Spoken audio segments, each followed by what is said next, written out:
What would you say has been the biggest challenge that you've overcome?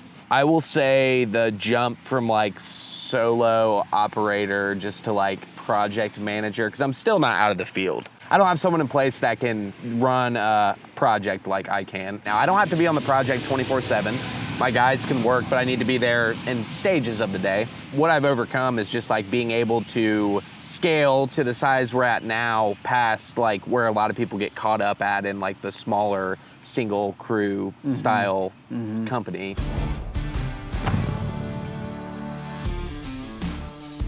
Welcome back to another episode of the Cost of Doing Business podcast. We're out here in beautiful Western Ohio. Yes, Brookville. And it's a beautiful July morning, just the week of July 4th. And I'm on a road trip doing a bunch of podcast episodes. I have my oldest son, Chase, here with me. He's sitting behind the cameras, making sure all the batteries stay charged up and all that good stuff. And I'm here with Jesse Weidner. So thanks for having me, man. Yeah, absolutely. Appreciate Thanks for coming out. Thanks for coming out. Thanks for making time on your vacation week. Yeah. Heading out to Colorado to visit my sister this afternoon. So, you know, not leaving until 3:30, so we got plenty of time to do this. Yep. You know Cruise Lawn, the hardscaper guy? Yeah, I know him. You know, Yeah. his favorite Facebook comment is rich people life. Yeah, must be nice. I'm just messing with you. Anyway, thanks for having me, and I look forward to the conversation that we'll have and getting to know you and your business better, but also just recording it for others to listen. Yeah. I think these podcasts are, it's cool because you get under the surface, you get to tell the stories long form, you know, a little more authentic. So Yeah, definitely.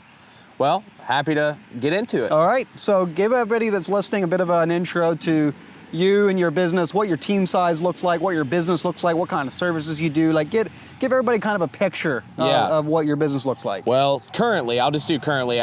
Basically, startup story is just like anyone else. Started young, and now we're team size. I've got 7 people on staff. I have a maintenance division, which is just one guy that goes out and does mowing for me still. Okay. We started off as a mowing business back in the day, and I have one guy that just likes to do it. He pretty much self-manages it. It brings in almost $100,000 of revenue just him by himself. And really the reason I keep it up is because it's a lot of commercial work, keeps our snow for the winter time. I see. Keeps all the contracts, and we get some landscaping work as well out of it. Yeah. But mainly what we do is softscape design installation and outdoor lighting. Like the stuff we're sitting in front of right now. Right here. Yeah. So we tear out old landscapes, put in new ones. We really specialize in those two services, outdoor lighting and softscape installation. We do landscape maintenance on the properties that we have installed for. We don't do just a bunch of one-off mulch jobs. I see. Or anything. So it's more of like an annual property maintenance. Yep, yeah. Exactly. Is that like a monthly? We have some monthly. We've got like the guys are out the next 2 days doing monthlies for some of our higher end clients.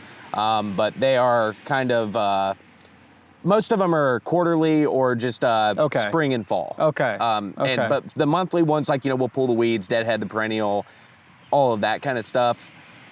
Quarterly, same thing, just not as often. Yeah. But, we don't have, I'm honestly not mad we don't have a ton of monthly because I just don't have the capacity for it. We're just doing a ton of install work. It's nice filler stuff. But I really just like doing the new installs, and then spring and fall is what most of our clients do. They'll have us do a spring cleanup and mulching, and then sometimes they'll have us do a mid-season shrub pruning, and then a fall cleanup. But most of our work is just design install work, and like we've really niched ourselves out into those two services. We do some light hardscaping work, whether it's like large format flagstone or like some natural stone retaining walls. We do some small like garden walls and stuff, but we're really not in the game of like hardscape construction. My guys know what to do every time we pull up to a job site, which keeps us very profitable, keeps everybody on the same page. We're not shuffling. I don't have to have all this extra equipment, and we're really profitable at it. So I like what we do, and around here we're known for that. Yeah. So it's really nice to have a reputation to be that high-end company around. And do you ever feel like niching down has strangled your lead flow, or would you say it's had no impact, or like, do you get a lot of leads for stuff that you don't do? We do still, but it's been less and less because we post what we do and we're really defined. So I will say that it's slowed it down some, but we invest in marketing. We have a marketing budget every month. We get a lot of leads and we just qualify every single lead that comes in, and I don't go meet with people unless they're qualified. I think that's key. Like, I think there's arguments for both ways, and there's businesses that are successful at both ways. And what I mean by both ways is like doing many services, not being niche down. And then do what you do, niching down. But I think what's key is what you just said, which is you have to have the lead flow. If you don't have the volume of leads, you can't be choosy. And so the way to get choosy, the way to do only what you want to do, is to have the lead flow.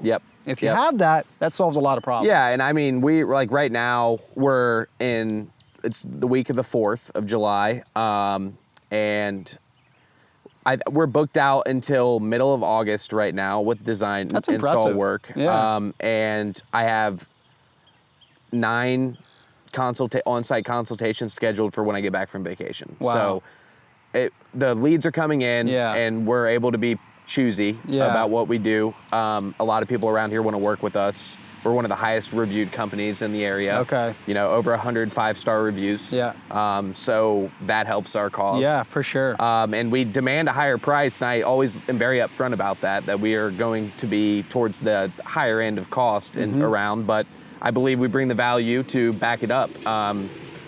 You know, there's a couple of guys around here doing really high-end work, but then everyone else, it's like, you know, us and a few other companies around doing this really high-end work in this North Dayton market. We don't really go south of Dayton, where a lot of the big players are. So we just stay up here, and me and Jeremy Cable duke it out. I love it.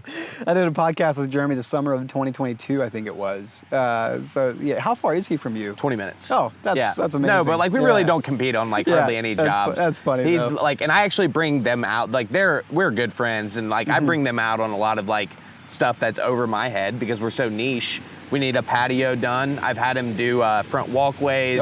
Some complicated drainage stuff that we could do, but we're not great at. So I bring him in on that. He's actually looking at a masonry job for me coming up. They're starting to get into that. So it's better to have friends that can like help you out with that stuff instead of just calling Joe Schmo. So I love those guys. Okay, so back to the leads thing. I want to know, where are you getting them? Because like this year, and probably even starting last year, definitely have seen kind of a dividing of the people that have had a real marketing system that produces leads consistently versus the ones that were simply relying on word of mouth, that kind of like that. You don't control that really. That dries up with the ebbs and the flow of the economy. So like what I want to know from you is like, what has worked for you? What's been successful? Where have you gotten them?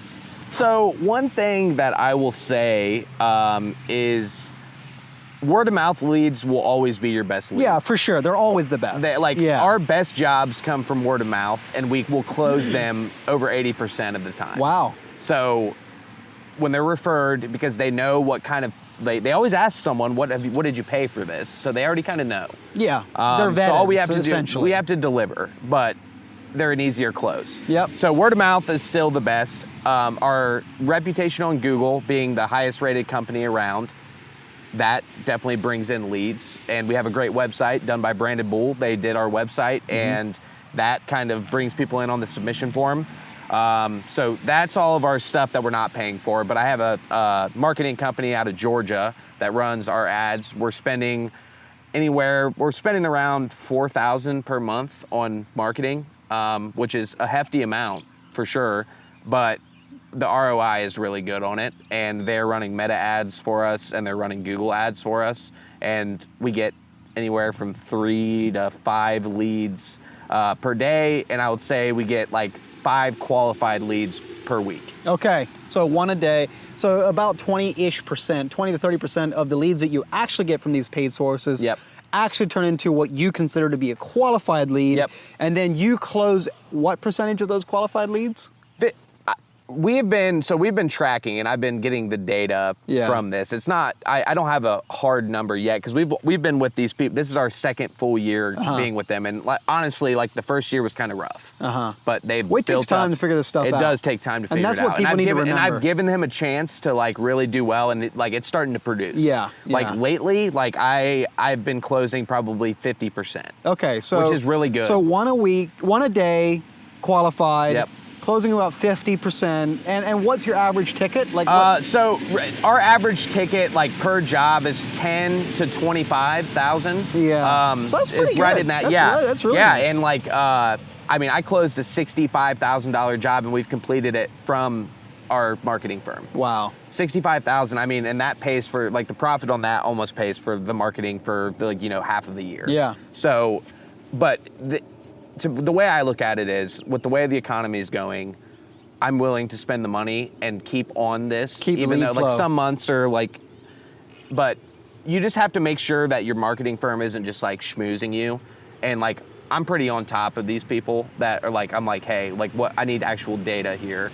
And sometimes I'm too busy to get all of the data I need, but I feel like they're a really stand-up firm, and we've had success with them, and I'm willing to keep spending the money because it's getting better every month as far as like, I'm getting less and less junk leads because I'm like flagging them like as junk leads. So they're like, less leads are coming in now, but they're more qualified. Yeah. So conversion tracking is key on succeeding with paid advertising, because if Facebook or Google can't figure out which leads actually end up converting for you, then it just turns into just spray and pray. Oh yeah, and he's like asking for data, and so I hired advanced admin, and they've been doing a great job for me, and they're kind of awesome. Like, they're working, my admin is kind of like filtering those leads and like filling out his, like going into their CRM, my marketing firm, going into their CRM and kind of like saying this was a good lead, close this match, just pushing them through, because like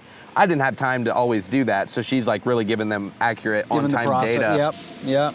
And I told Josh, the guy who runs the firm, I'm like, hey man, I'm happy to close like one 20K job every week versus getting all these leads. Like I'm really I want to get it dialed into like a really qualified lead. So he's got like cool things on there, like they'll take them through like a quiz on Facebook, and like at the end, like, it'll be like, what's your budget range? And like, I call these people, and that truly is their budget range, and it's going well. Like I don't want to be the company that's behind the 8 ball. I'd rather be ahead of it. Yeah. So I want to get the system in place. And something that I'm taking away from everything you're describing is you're not behaving in a reactionary way. You're being intentional with your marketing. One, it does cost to get good leads. They're not free. No. When you're doing paid ads. Right. And you can't just be like, you can't just turn on a campaign and 30 days later just be singing with all the leads you ever want. Like it takes time to figure it out and dial it in. Yep. And one of those key things is making sure that your conversion reporting is set up so that Facebook and Google know when you actually close a lead. Right. Because that helps the algorithm better target than the other prospects. Yeah, I think we've closed about around 300,000 worth of work from them this year, and I mean that's just on like a bunch of Softscape installs and stuff. And I mean we didn't spend money in January, February, so we've only spent about 18,000. Yeah. So obviously it's paying off. Yeah. It's still like it does chip into the margin, but at the same time, like with the way the economy is, I'm not going to necessarily just hope that we stay busy. Yeah, because exactly. I have high paid staff. They're really awesome staff, and I don't want to lose any of them. We don't have a huge company. It's easier to keep us moving than some of the big guys who have to worry about 3, 4, 5 crews. It's easier to keep us moving just with 2 install teams going out, 1 maintenance, 1 install some days. It just depends. But it's easier to kind of keep everybody moving when you have leads coming in the door. So, just count it as a cost of doing business. Yep, that's it. Put it into SynkedUP. Yeah, that's it. Go. It's in there. It's in the budget. It's in the budget. And then you can spend it guilt-free. Yeah, it's all. Just after that, it's just like, all right, our labor rate just went up $4. So there you are. Yeah, exactly. Yep. It's more important that, like you were saying, like your staff keeps the machine keeps humming. Right, and you if we know? get back to the 2020 times and everybody's just closing work, I'll stop spending so much money on advertising. Yeah, because you have more. Yeah, you everyone just compensate. Right, right. So it just depends on Yeah. how everyone is, how everyone's behaving. But right now, it's just like we're going. I really want to get like August fully booked up and first half of September because that's back to school time. That's when we always get slow. If we can get through that, fall is easy. Yeah. Fall's easy. All the people that have been waiting on installs are like, we'll do it in the fall. Yeah. And You coming to the Contractor Summit in September? I'm not. We're having our second son is due, Ah, like right by it. I would be yes. there because I was like, we can go to the Outer Banks and Yeah. like do all this fun stuff. And she's like, we're gonna have a 6-week-old child, so it's not happening this year, unfortunately. Unfortunately, it's hard because last year you guys legitimately did it 30 minutes down Next the road. door, yeah, exactly. So I would have been able to make it, but yeah, too close to the baby being born. I mean, Yeah. it's what is it? Second week October? Yeah, September 11th and 12th. Yeah, so September 11th? Mm-hmm. Oh, our due date's September 10th. Okay. Well, So you'll be good. 24 a hours. 1 day old. I thought it was October 11th. No, September 11th? Yeah, That's not happening. Not happening. Sorry. Yeah, so Jordan Daniker, you know Jordan Daniker from No. Evolve Design Build? No, I don't think It's so. like an $8 million pool company. He's going to be the host. I mean, I this met him year. last year. You, but yeah, he was up here. Yeah, he was up here. Yeah. Yeah, that's awesome. That'll be a good time. It will be. Yeah, it'll be right on the bench. We've actually right on the stayed beach. at that hotel before. Oh, really? Yeah, it's I never beautiful. have. I've been Yeah. in Outer Banks many a time, Yeah, but it's not, beautiful, not, beautiful. not at that venue. Yeah, it's nice. You have a pier right there. Yep. Nice pool, nice lobby. Everything's nice. So we went there and stayed Cool. at that specific spot. That's awesome. Yep. Okay. Well, it's good to know it's been vetted. Yeah. Got the Weidner stamp of approval. All right, so help me, let's keep this discussion going on like your journey. What would you say has been the biggest challenge that you've overcome? I will say the jump from like solo operator just to like project manager, because I'm still not out of the field. Okay. I'm not in the sales and office role. I'm the project manager essentially. What I've done is, because I don't have someone in place, and still the hardest thing is people, obviously, Yeah. we all know that. I don't have someone in place that can run a project like I can, and I'm always working on it, and it just how it goes. So I'm essentially project manager, design, and sales right now. I don't have to be on the project 24/7. My guys can work, but I need to be there in stages of the day. So I filled in a lot of back-end stuff with like advanced admin. Stephanie Kauser is my financial manager. Wow. So back-end stuff is where I filled it in. So the biggest like what I've overcome is just like being able to scale to the size we're at now, past like where a lot of people get caught up at in like the smaller, single crew style company. I mean, there's small challenges every day. I just think that we've done a good job in setting ourselves up to be kind of like the company we are now, and like the choices I've made. I mean, I will say that like I've had shortcomings along the way, just like everyone else probably has, of like I should have someone who can run a large and I mean, when I say project manage, it's our larger projects. I still am trying to figure that out, because I don't think we'll get past where we're at now without that person in place. It's just I don't know if I have the right person inside the company to do it. You know what I mean? I have a lot of really skilled labor, but I don't know if I have the right person to manage. Yeah. I have like crew leaders that are like really good at kind of progressing the job along, but there's, as well as I do, there's so much more that goes into project managing. Yeah, managing logistics for efficiency. Yeah, I for mean, efficiency. it's, Anyone they can manage a logistics. You can get the work done. Right. Yeah, but for efficiency and just like staging material at the right time, running, getting even putting it in the right place. It's a different skill. It is a different skill. Yeah. Yeah. Different than getting the work done. Right. Yeah. Right. It is. Before you managed to overcome that, like what felt like the hardest thing about it? Like before you did it, before you managed to kind of like arrive at this point, what felt like, what did you perceive in that moment that looked hard and you didn't know how to overcome? I mean, like, just like back when we were we used to, the way it was me and 2 other guys doing mowing 3 days a week, landscaping 3 days a week. So we'd work every Saturday pretty much. What the time I split up between just like being a mowing company and like had those other 2 guys just run the mowing division, I thought the world was gonna end because like they just wouldn't do it right, and it didn't matter at all at the time.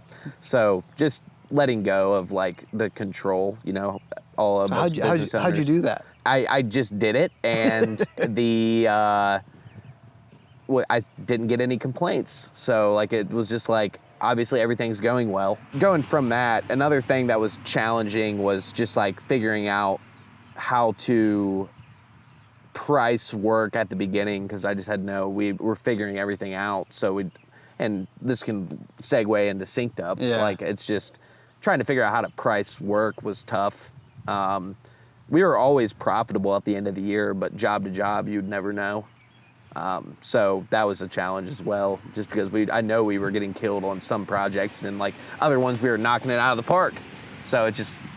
But you didn't really know until the end of the year. For landscaping work, and like just getting into the design install aspect of things was like also tough. It's like a whole nother skill set. Yeah. So yeah. I just tried to look at people who did it better than me and just try to kind of copycat a lot of it. So did SynkedUP actually solve that problem for you, or had you kind of manually solved it before SynkedUP? So we had like solved it to a point, but I know SynkedUP like made the process like a quote time and like everything go from, I mean, we might have been doing 15% net profit, and now we're closer to 30. Wow, so that's impressive. I mean, that's all you need to say about it, to be honest. Right, there's your ROI. Yeah. Oh yeah. Like beyond ROI. So like we're in between 25 and 30 is where I like to be at. Right now we're sitting at like 26 for the year, which is good, but I can see it with what we have sold going up a bit. So we'll see. But if we're above 20%, I'm always very happy. But SynkedUP is really just like helped out with the process of knowing exactly where we're at on every single project. I know where I'm getting killed, and just putting the man hours in front of me, because I never really priced it out by man hour. I just was like, you know what I mean? It was just kind of like a guesstimation. I got good at it, like how long stuff would take, but I never really had like a man hour rate. I see. So like now it's just like. So you would just look at a job and be like, 10 grand for labor. Or just know that like, you know, hey, we're gonna the old plants times 3.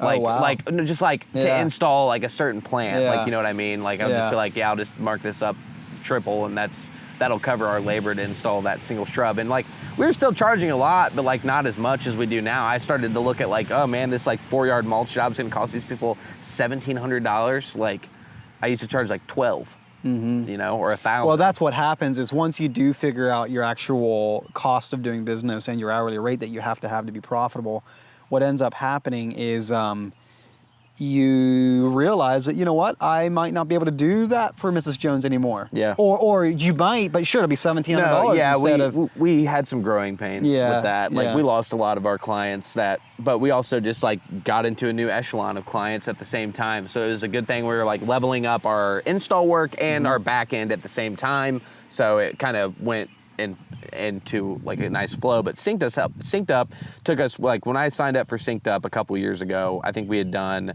400,000 that year, and then the first year of SynkedUP we went to 625, so it was a 200K jump, and then last year we were at like 775, and this year hopefully we'll be at 1.1 million. Wow. So like it's just been a jump.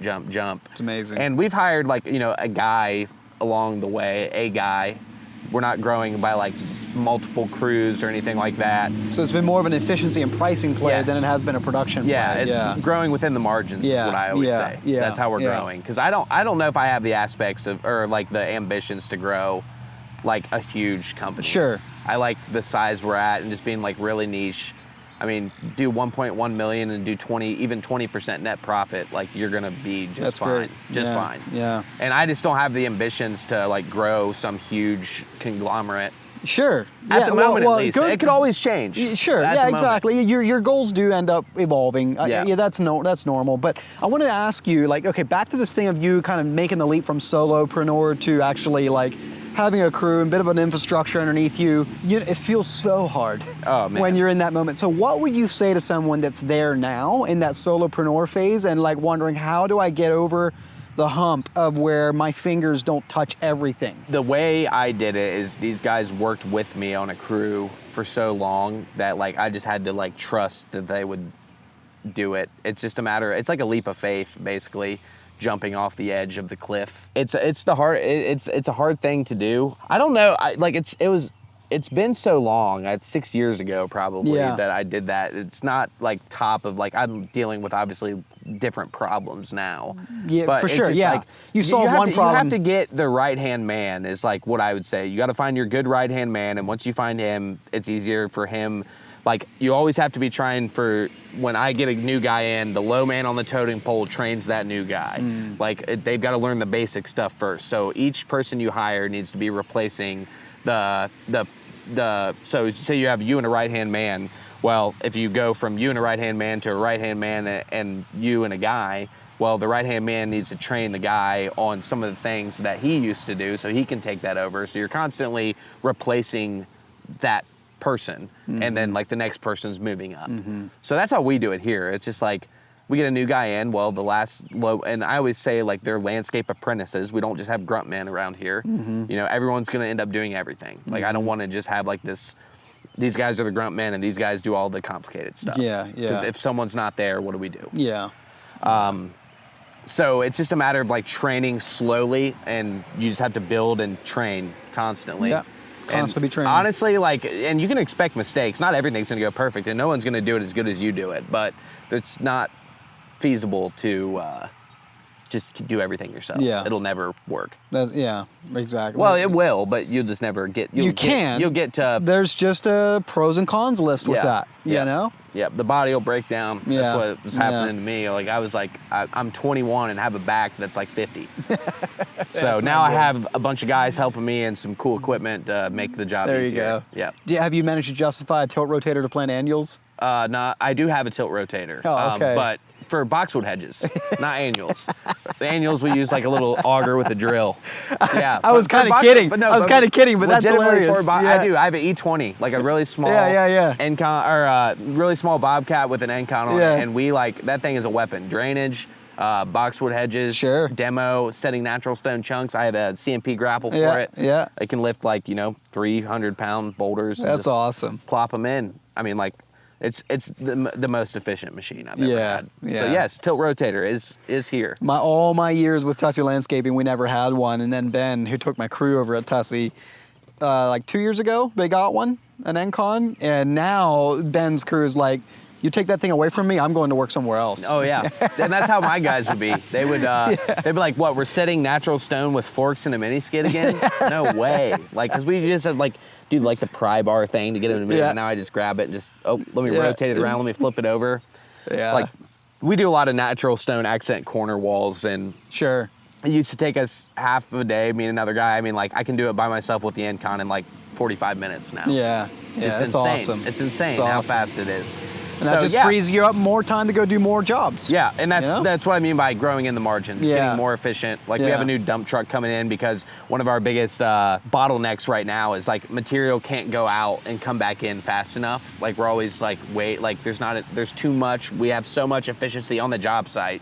We cannot get material to and from enough. Yeah. So we have another dump truck coming because our material yard is so close to where we work that it doesn't make sense to deliver everything. And I honestly don't like to make the mess.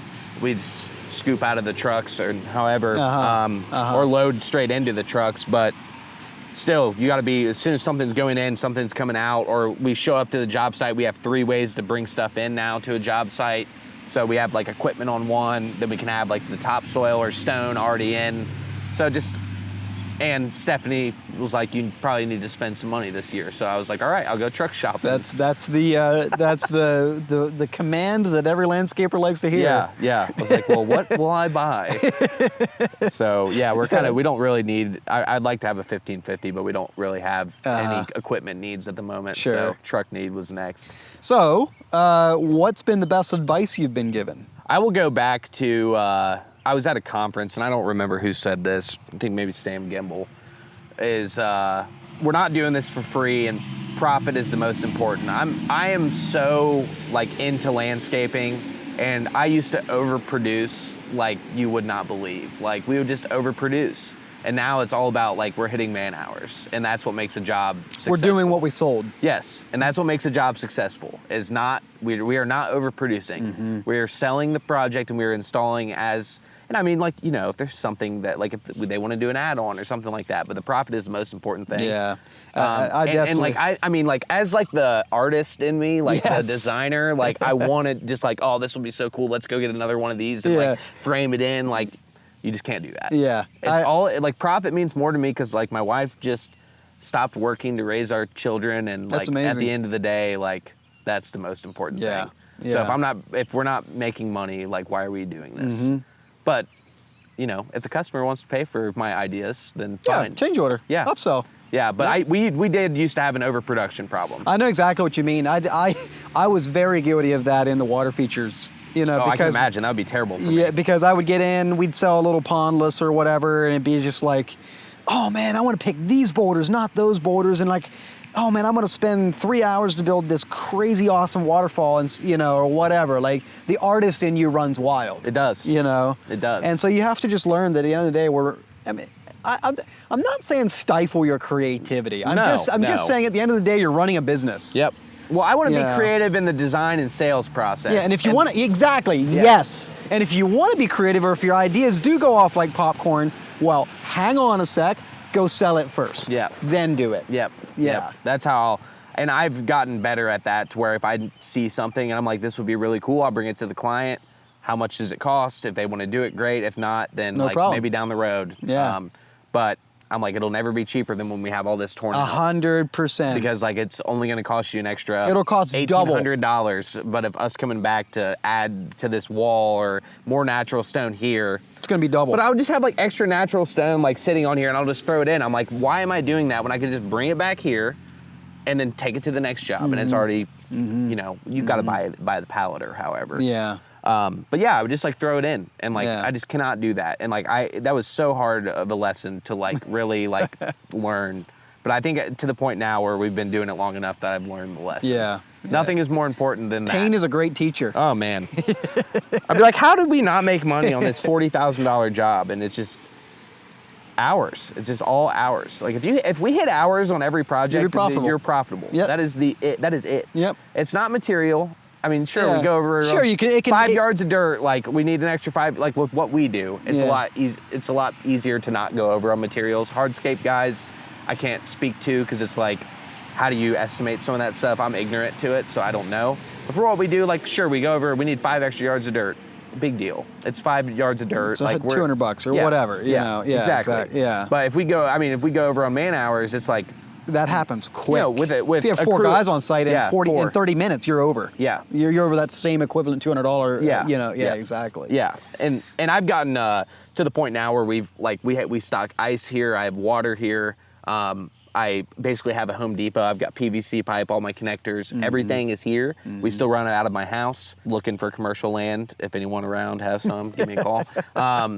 But until that happens, we have everything here. Like all the small consumable stuff. And what that cuts down on is huge in the grand scheme of things. And we don't go to Lowe's. I mean, I go to Lowe's if we need to, like if we need something right then. But I just have everything on stock. I work glove. I mean, everything you can imagine. I have here. Eliminate every excuse to go somewhere other than the job site. Yeah. Like my guys don't go to the gas station. Like if I'm out running material, I stop and fill up the trucks. Yeah. Because like if I'm project managing, I'm going to get a plant order or something.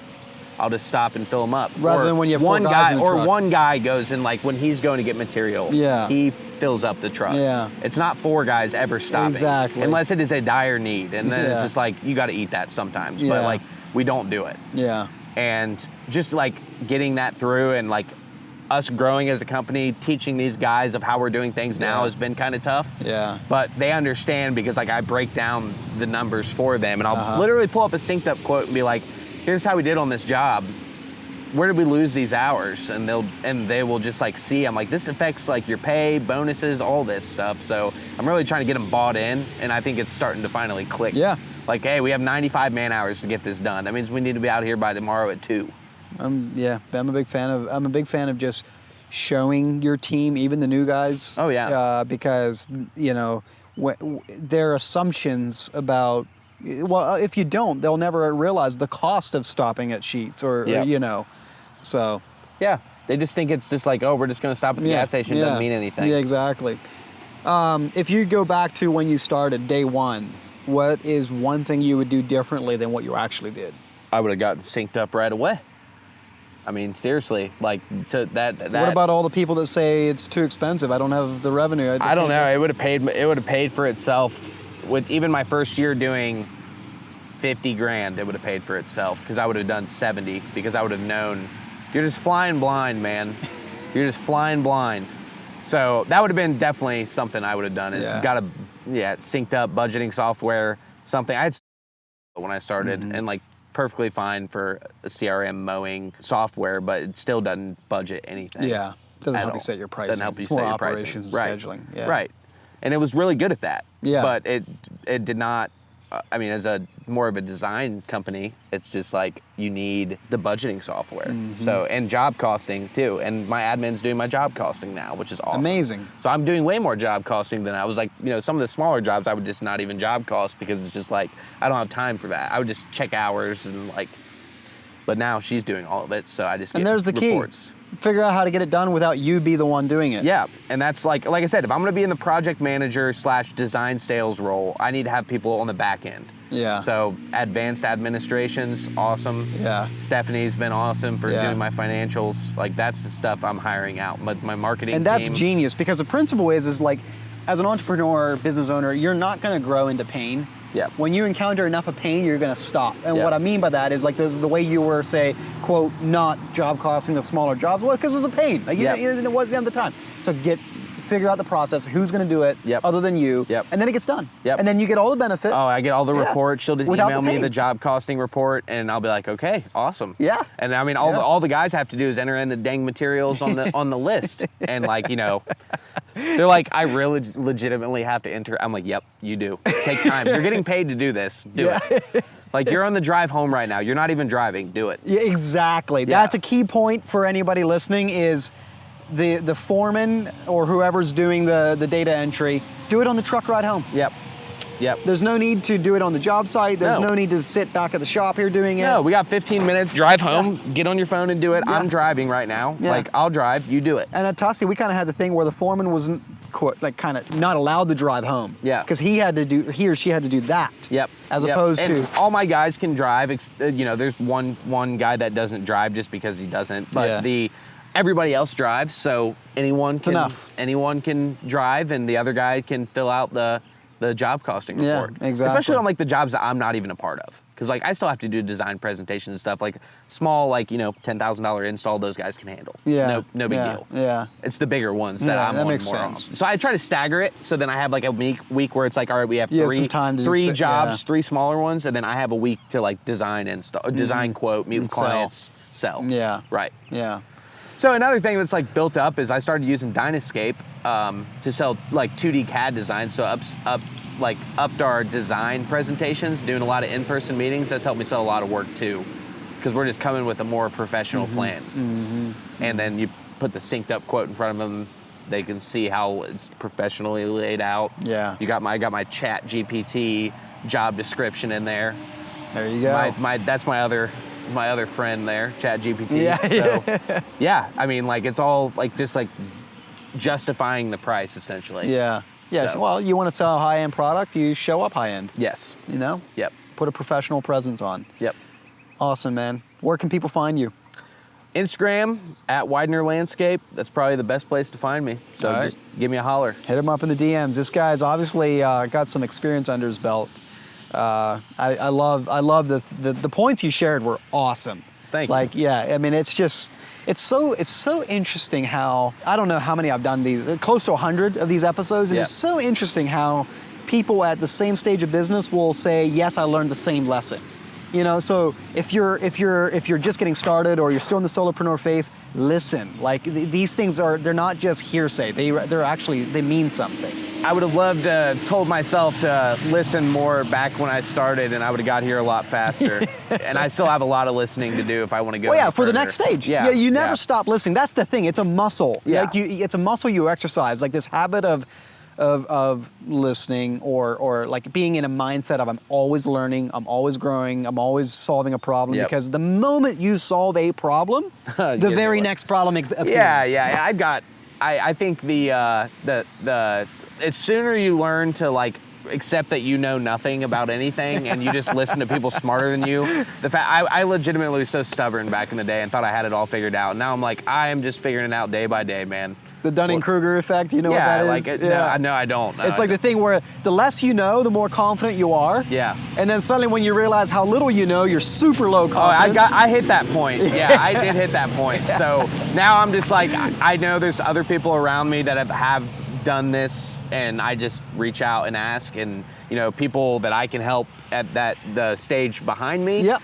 I will absolutely help. But there's always a mentor above you that is willing to help. It's like in your growth, send the elevator back down to get the next person. And bring them up, I'm in the Jeremy Cable and Jeremy Swihart in my neck of the woods. I'm constantly like, hey man, how do I figure this out? And they're like, oh yeah, let me help you there. Yeah, that's awesome. They're great. They're great. Successful people all have a network like that. Yeah. Well, thanks, man. Thanks for coming out. This was awesome. Thanks for coming out. Yeah, thanks for making time, and enjoy your vacation out there in the beautiful Colorado. Yeah, I will. And hopefully turn off the phone for a few days. There you go. Yes, that is my next thing that I got to figure out. Yeah, but yeah. Yeah. I'm gonna do it. I'm gonna do it. It's 4th of July weekend. No one should be calling. My admin has the office. All right, I'll handled. test you. I'll text. Yeah, just don't. You won't get a response until Sunday. Awesome. Okay. Well, thanks, Jesse. Yeah, appreciate absolutely. you.